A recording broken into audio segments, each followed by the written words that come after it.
यति जी और नीति जी थोड़ा इंतजार कीजिएगा, एक बार मैं महंत जी को सुन लूं। रामदूत जी थोड़ा इंतजार करना पड़ रहा है आज, क्योंकि मैं सबको चाहता हूं अपनी अपनी बात रखिए, स्पष्टीकरण चाहिए, क्योंकि बहुत संवेदनशील मुद्दा है। एक बात शंकराचार्य से जुड़ा है और आरोप बहुत बड़ा है, बहुत बड़ा है। अब इस पे आप राजनीति क्यों देख रहे हैं? क्योंकि इतना भरोसा तो मुझे है कि आपको भी भरोसा होगा हमारे देश के कानून व्यवस्था पर, तो होने दीजिए ना जांच। देखिए रंजन साहब, ये मामला माघ मेले से प्रारंभ हुआ और एक वैचारिक लड़ाई कब व्यक्तिगत लड़ाई में परिवर्तित हो गई, ये भारत को और भारत के सनातनियों को इसका भान तक नहीं हुआ। विचारणीय मुद्दा है कि अब राजनीति जीते या धर्म जीते, अब योगी आदित्यनाथ जीते या फिर अभिमुक्तेश्वरानंद जीते, यहाँ आशुतोष ब्रह्मचारी जी जीते या अभिमुक्तेश्वरानंद जी जीते, लेकिन सनातन का जितना हिरास होना था, जितना मजाक बनना था, जितना नुकसान होना था, वो हो चुका है। और मुझे अचंभा ये हो रहा है कि यहाँ बैठा हर धर्म गुरु या सोशल मीडिया प्लेटफॉर्म पे अपने सोशल मीडिया हैंडल पे लिखने वाला हर धर्म गुरु, चाहे वो शंकराचार्य पीठ समर्थक हो या विरोधी हो, लेकिन ये समझ नहीं रहा है कि वो अपने निज वस्त्रों को उतारने में लगा है। हमने सपना देखा था भारत विश्वगुरु बने, हमने सपना देखा था फिर गौ गंगा की बात हो, हमने सपना देखा था फिर भारत में संस्कृत का उत्थान हो, गुरुकुलों की स्थापना हो, लेकिन आदि गुरु शंकराचार्य की पीठ जो काशी से संचालित होती है, ऐसी पीठ के ऊपर बलात्कार जैसा, पोस्को जैसा एक जघन्य अपराध का एक कालिक लग चुकी है। अब ये भारत में संविधान लागू है, माननीय उच्चतम न्यायालय है, चर्चा का विषय है, इनकी इन्वेस्टिगेशन होगी। और हमारे अरुण कृष्ण जी बोल रहे थे कि मैं नहीं चाहता कि इस केस का कोई निराकरण हो, मैं तो ये कहना ठीक नहीं होगा। अब मैं चाहता हूं कि इस केस का बहुत जल्दी निराकरण हो, या तो सनातन की पुनर्स्थापना हो, या इस भारत के हर सनातनी की नजरों में हर साधु बलात्कारी हो। मैं ये चाहता हूं कि या तो हर साधु बलात्कारी की नजर से देखा जाए। क्यों? क्योंकि अभी तक आसाराम, राम रहीम, रामपाल जितने भी साधु थे, एक बचाव हुआ कि वो ब्राह्मण नहीं थे, एक बचाव हुआ कि वो स्वयंभू थे, अपनी पीठों द्वारा बने थे। लेकिन तो मुझे तो आपत्ति अभी आपके एक शब्द से भी है, आपने उनको साधु कैसे कह दिया? ये साधु कहना अपने आप में जो है ना बहुत बड़ा पाप हो गया।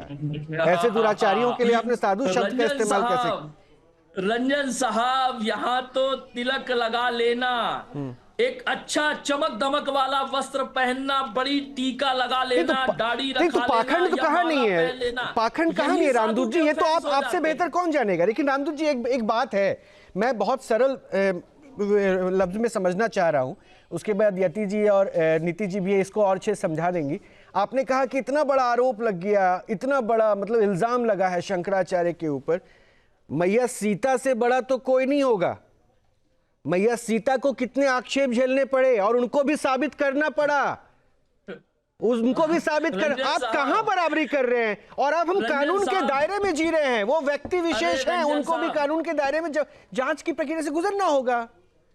रंजन साहब, जी जी जी, अधूरी जानकारियां बहुत तकलीफ देती हैं। आपने उदाहरण दिया कि माता सीता के ऊपर, माना कि माता सीता के ऊपर इल्जाम लगा, अग्नि परीक्षा हुई, लेकिन उसके बाद भी उन्हें वन में रहना पड़ा, समाज ने एक्सेप्ट नहीं किया, उसके बाद उन्हें भूख धरा में समाना पड़ा। ये वास्तविकता है, आप मेरी बात को समझिए। पहले फर्जी थे, पहले दोष लगा कि ये शंकराचार्य है भी नहीं है, फिर स्टे था कि अभी सुप्रीम कोर्ट उस पर जानकारी ले रहा है। अब शंकराचार्य जी बलात्कारी हो चुके हैं। अब ये चर्चा का विषय ये लाइन आपकी है, ये लाइन आपकी है, वो बलात्कारी हो चुके, ये लाइन आप बोल रहे हैं रामदूत जी, ये आरोपी है। पहले मैं लाइन सही कर दूं, आप बलात्कारी बता रहे हैं, यहां बलात्कारी कोई नहीं बोल रहा है, आरोपी बता रहा है, और आपने उनको सीधा सीधा बलात्कारी बता दिया। हाँ रंजन साहब, जी जी जी रामदूत जी, तीन ऐसे पेशे हैं भारत में, तीन ऐसे पेशे हैं। नेता, अभिनेता और बाबा साधु, जी ये तीनों पेशे जनता का प्रतिनिधित्व करते हैं, एक ज्ञान की दृष्टि से, एक पालन की दृष्टि से और एक मनोरंजन की रामदूत दृष्टि जी, से। मैं आपको रोक रहा हूं, मैं ये अच्छी बात है, आप बता दीजिएगा, लेकिन मुझे ब्रेक पे जाने उससे पहले मैं एक छोटा सा कमेंट यति जी से ले लूं। ब्रेक के बाद नीति जी मैं आपके साथ शुरुआत करूंगी। यति जी, आपने सुन लिया ना। अब ये बताइए कि भाई ये तो ऐसा लग रहा है कि इन्होंने पर्सनल ग्रजेस बता दिया और यही एंगल दे दिया। आप दोनों एक साथ अलग अलग विंडो में कटे हुए हैं। जो सनातन के दोनों चेहरे हैं, रामदूत जी और यति जी, वो दोनों आज एक दूसरे के खिलाफ बोल रहे हैं। और इसमें सही मायने में एक बात रामदूत जी की बात से मैं सहमत हूं, सनातन का ही कहीं ना कहीं जो है ना उसे ही आहत हम कर रहे हैं। रोहित जी देखिए, मेरी चिंता का विषय ये नहीं है कि राजनीति क्या करेगी या राजनीति का क्या होगा। मेरी चिंता का विषय ये है आज कि धर्म के सर्वोच्च पद पर आसीन एक व्यक्ति जिस पर पॉक्सो की एफआईआर दर्ज हुई है, और वो एफआईआर दर्ज हुई है न्यायालय के माध्यम से। उसमें जो बटुक हैं उनका स्टेटमेंट लिया गया है।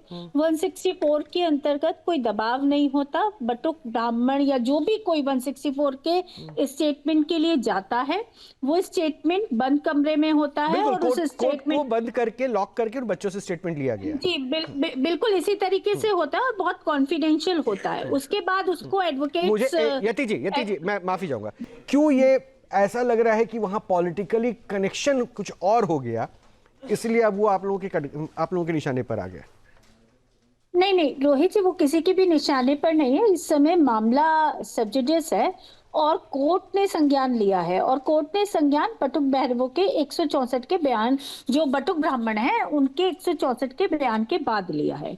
और उसके बाद बहुत सख्त हिदायत दी गई है। चूंकि आपने बटुक ब्राह्मणों का जिक्र कर ही दिया, तो मैं एक पॉइंट और ये भी प्रश्न उठाया गया, क्योंकि मैंने भी कई सीनियर लॉयर से बात की। उन्होंने कहा कि आखिर एफआईआर क्यों नहीं दर्ज हो रही थी, तो उन्होंने कहा कि 1 साल तक ये चुप क्यों थे। हो सकता है संभवतः ये भी वजह रही हो एफआईआर दर्ज नहीं हो, क्योंकि सामने जो पर्सनैलिटी है वो भी बहुत बड़ा शख्स है, शंकराचार्य, एक धर्म के। जी बिल्कुल। तो फिर ये कहना कि पुलिस की गलती है, कहां तक सही हो जाएगा? नहीं, मैंने तो आपको बताया ना कि धर्म के, मेरी चिंता का विषय ये है कि जिस तरीके से सनातन की परंपराओं पर निरंतर आघात करने का प्रयास किया जाता रहा है, और बहुत सारे ऐसे लोग हैं। देखिए, एक वामपंथी विचारधारा है जो लगातार प्रहार करती है, इस्लामिक जिहाद की एक विचारधारा है जो लगातार प्रहार करती है। अगर ये आरोप, चिंता का विषय ये है कि अगर ये आरोप सिद्ध होते हैं, और देखिए अभी इतना नहीं है, अभी इनके मेडिकल होंगे, और अगर मेडिकल रिपोर्ट में ये सिद्ध होता है तो आप समझिए कि सनातन के सर्वोच्च शिखर पर बैठा हुआ व्यक्ति जो आज तक पूज्य है, कल को सनातन के प्रतीक में राम, जो दूसरे संत बोल रहे थे मेरे से पहले, मुझे उनका नाम स्मरण नहीं रहता है, रामदूत जी की मैं इस बात से बिल्कुल सहमत हूँ कि संपूर्ण भगवा धारी जो हैं वो उसी दिन से उपहास का केंद्र बिंदु बन जाएंगे। तो मेरी चिंता का विषय ये है रोहित जी कि आचरण संतों का ऐसा होना चाहिए। तो ये सर्टिफाई कौन करेगा यति जी? ये सर्टिफाई कौन करेगा? ये न्यायालय करेगा। न्यायालय तो करेगा। न्याय के अब जो कुछ भी होना है वो न्यायालय में होना है। एफआईआर दर्ज होगी, जेल जाने का प्रावधान है, तुरंत गिरफ्तारी का प्रावधान है, और अगर गिरफ्तारी होती है और उसके बाद सारा का सारा मुकदमा जो चलेगा वो जो बटुक ब्राह्मणों का 164 का स्टेटमेंट है, और जो उनकी मेडिकल रिपोर्ट्स आएंगी, 12 साल के बच्चे की मेडिकल रिपोर्ट फेक नहीं हो सकती, फेक नहीं बनवाई जा सकती, ये आप ध्यान रखिएगा। और मैं जितना उत्तर प्रदेश की राजनीति में बनवाई जा सकती, तो ऐसे आरोपों पे आप बहुत दम बता रही हैं।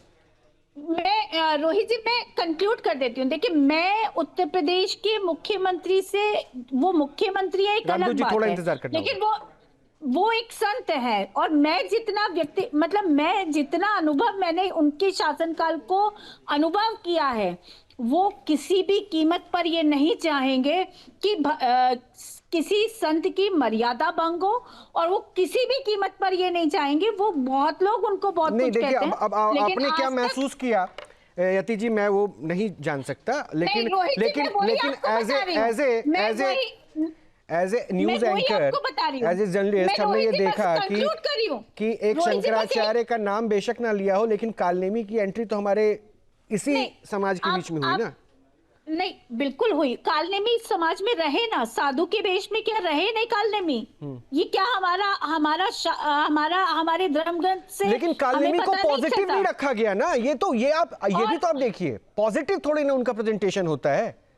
और अगर ये नहीं, बात ये नहीं है रोहित जी, मैं जो बात आपको बताना चाह रही हूँ कम से कम उसे पूरा हो जाने दीजिए। जल्दी जल्दी खत्म कर दीजिएगा। मेरा कहना मात्र इतना है कि ये इस 164 के स्टेटमेंट पर और मेडिकल रिपोर्ट पर डिपेंड करेगा कि वो किस श्रेणी में आते हैं, और उसके बाद जो होने वाला है वो सनातन के लिए बहुत ही दुखदायी, बहुत ही उपहास का कारण बन जाएगा आने वाले समय में। ठीक है।